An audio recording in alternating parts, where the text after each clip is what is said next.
All right, and welcome to another edition of American League East Recap. On today's episode, I wanted to go over what's been going on in the American League East since the offseason has started, and now that we are in the holiday season, which, by the way, happy holidays. I hope everyone's enjoying this time of the year, everyone's relaxing, and Happy New Year as well. That'll be coming up in a very short period of time as well. So, happy holidays to all who celebrate, and I wanted to hop on today to kind of talk about the American League East, kind of see where it is, what's gone on, and what we could expect going forward in the future. All right, so let's start with the Boston Red Sox. I think this is the team that has improved the most. I think they've really had a great winter so far. There's more to go. I feel like they've really, what Craig Breslow said at the beginning of the offseason, which by the way was not anything about full throttle or we're going to make all these kind of crazy payroll additions. He had a quote that said, "The ceiling has been raised on the rotation."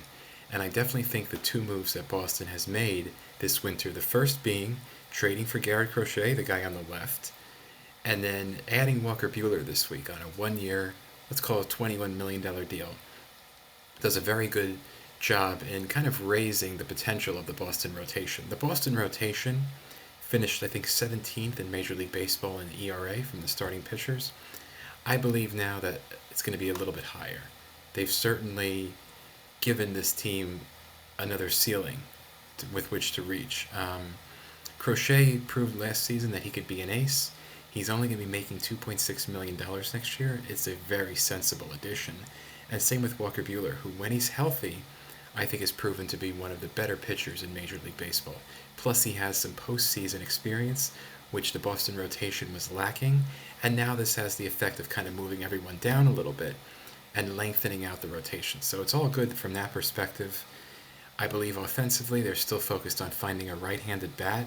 Teoscar Hernandez is definitely a name that has been mentioned in the rumor mill, and I think Boston and Teoscar can definitely find agreement if his market kind of falls into place in a certain few aspects.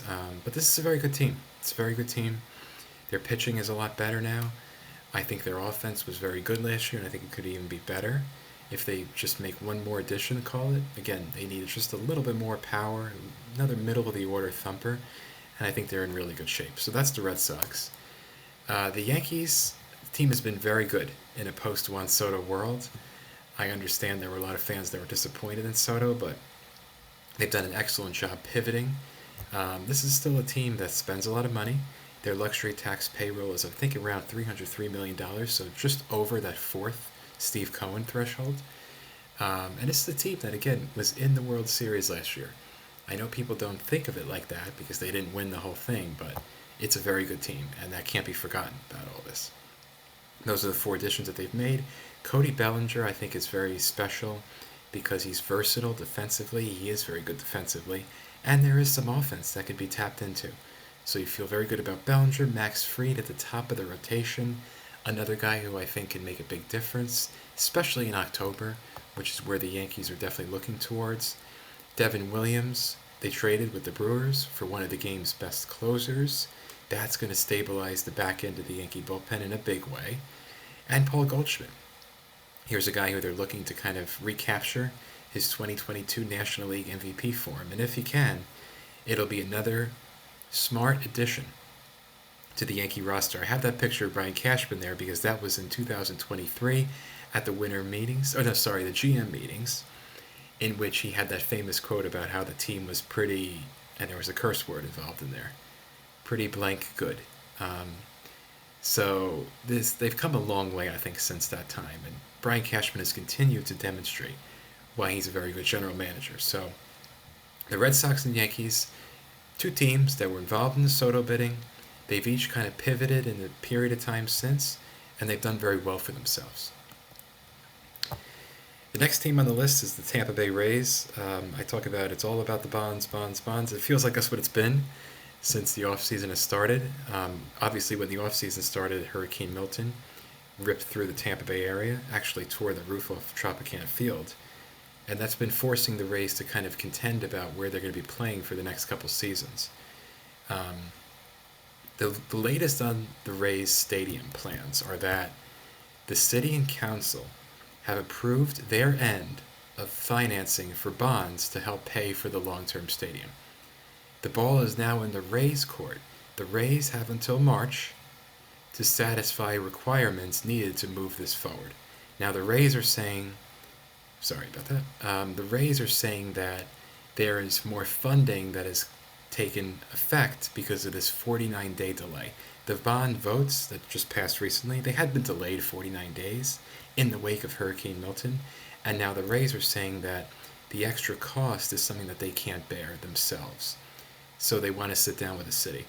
I have a picture there of Chris Latvala, who is the Pinellas County Commissioner, and he and St. Petersburg Mayor Ken Welch have all been pretty firm in saying there will be no more public money from the city to the team. So the question is, what are the Rays going to do? They have until March, like I say, to figure out if they either have to sell the team to raise money to cover this so-called funding gap that they claim is existing right now, or the deal falls apart, they miss the deadline, and we start from scratch over again. It's possible too.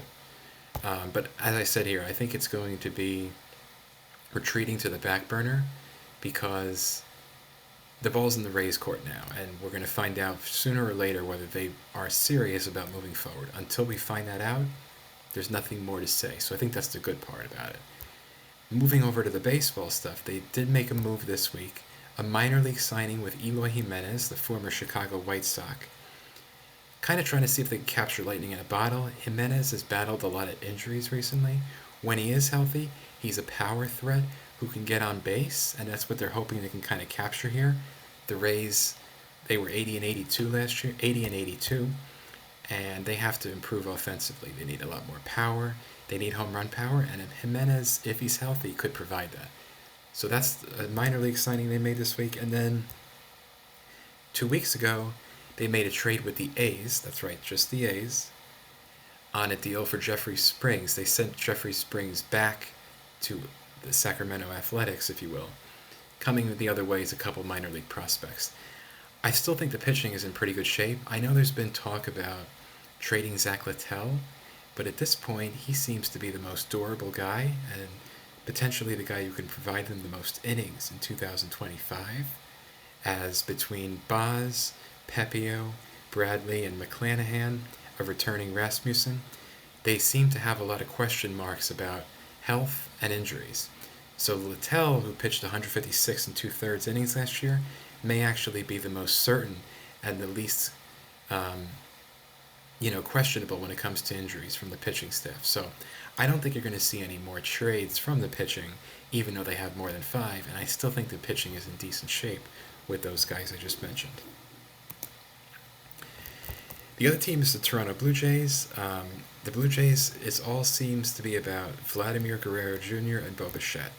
They are both pending free agents, and the Blue Jays have to figure out whether they can sign the two, or either one of the two, long term, or whether they have to trade one or both of them. That's what everyone wants to talk about right now, and it's true because these are the two pillars of the Toronto franchise. So that's what it's all been about.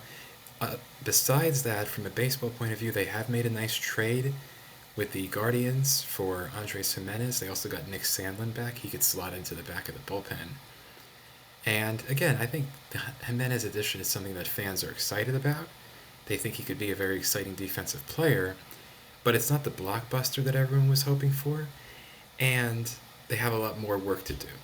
Whether that's the pitching, which we've talked about before, they have a couple of free agents that are coming up in a couple months here and years to come.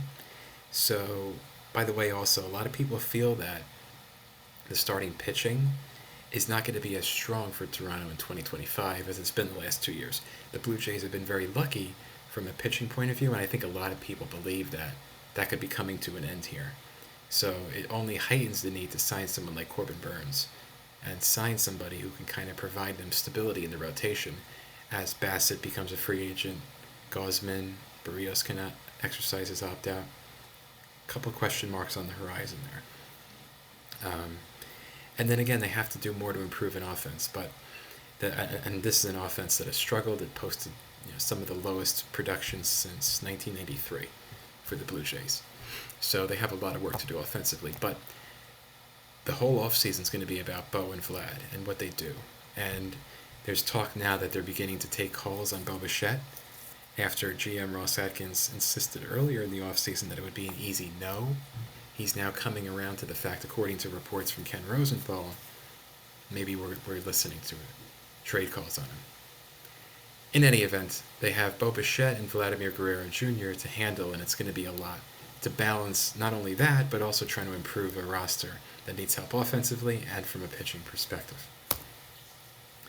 And then the Orioles. This is a team that's kind of been a little quiet, but I think they've done a couple nice things that should be making the fans in Baltimore proud.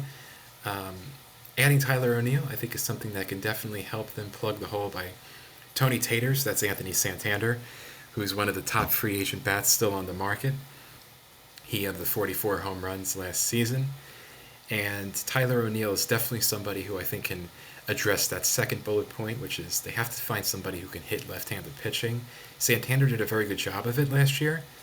In fact, he may have done all of it, but now they needed somebody like O'Neill who could do that. And Gary Sanchez was added. You remember the former Yankee. He has been added as a backup catcher to Adley Rutschman. So again, it's a nice move. Could unlock a little more offense, a little more power. I think the question for the Orioles has always been, what more are they going to do to improve the rotation? To that end, they signed the Japanese star Tomoyuki Sugano. Can they still get Corbin Burns? We'll see. I think a lot of Oriole fans at the beginning of the offseason were a little concerned that this team wasn't going to be spending the money like they were being promised.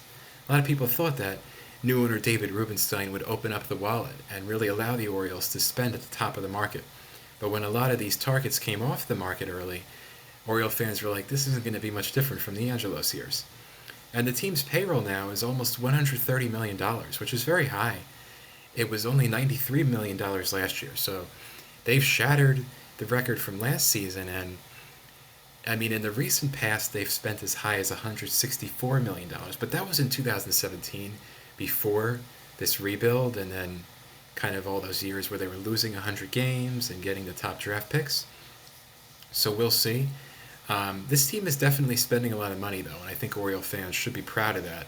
It remains to be seen what else they do from a pitching perspective, but they've done a lot. They've done a lot to improve the offense with O'Neill and Sanchez, and Sugano is definitely going to be somebody to watch for at the top of that rotation in Baltimore.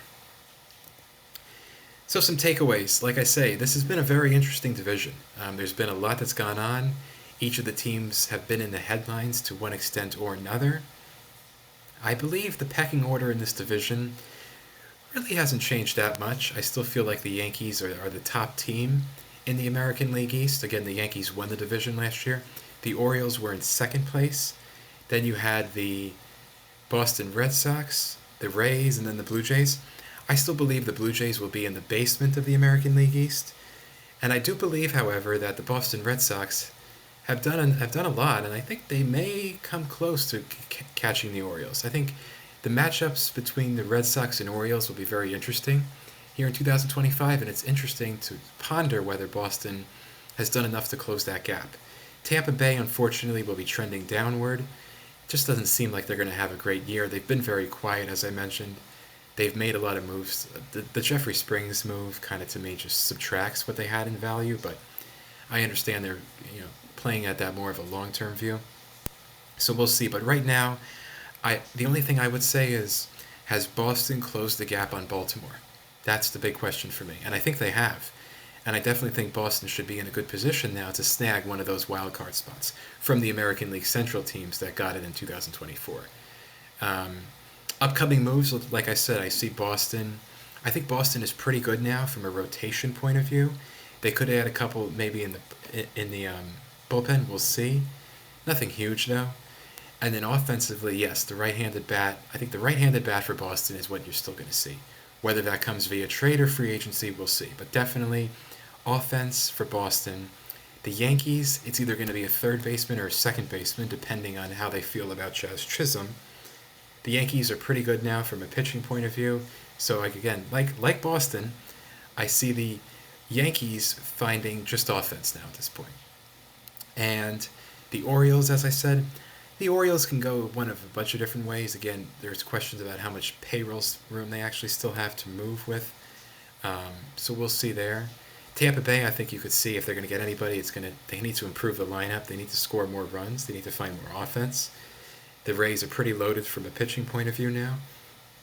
And then the final team, Toronto. Toronto can use a bunch of everything. I mean, Toronto can use a bunch of everything. They could use more pitching, as I mentioned. Hitting, they need more hitting. I mean, Jimenez is good, but I don't think he's going to be good enough to fix all their offensive problems.